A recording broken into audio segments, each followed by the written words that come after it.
अब्दुल्लाह बिन अब्बास रदियल्लाहु अन्हु ने खबर दी कि आप एक रात अपनी खाला उम्मुल मोमिनीन मैमूना रदियल्लाहु अन्हा के यहाँ सोए। आप रदियल्लाहु ताला अन्हु ने कहा कि मैं बिस्तर के अर्ज़ में लेट गया और रसूल अल्लाह सल्लल्लाहु अलैहि वसल्लम और आप सल्लल्लाहु अलैहि वसल्लम की बीवी लंबाई में लेटी। आप सल्लल्लाहु अलैहि वसल्लम सो गए। जब आधी रात गुजर गई या उसके लगभग तो आप सल्लल्लाहु अलैहि वसल्लम बेदार हुए। नींद के असर को चेहरे मुबारक पर हाथ फेर कर आपने दूर किया। उसके बाद आले इमरान की 10 आयतें पढ़ी। फिर एक पुरानी मश्क पानी की भरी हुई लटक रही थी।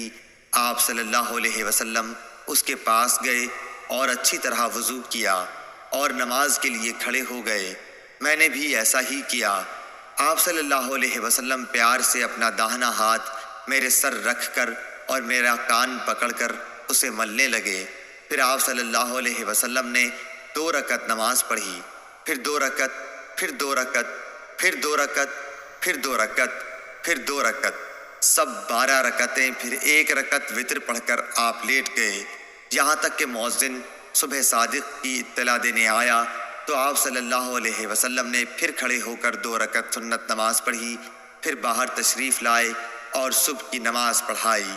सही बुखारी हदीस नंबर 992।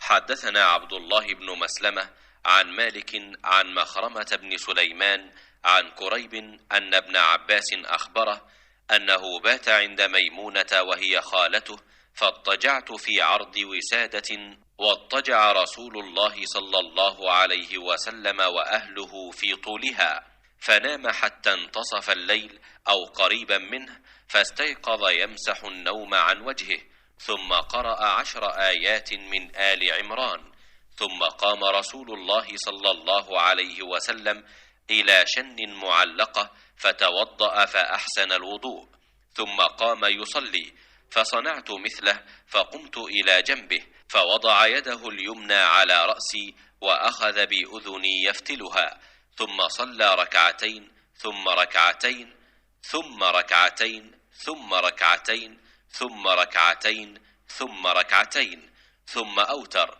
ثم اضطجع حتى جاءه المؤذن، فقام فصلى ركعتين ثم خرج فصلى الصبح.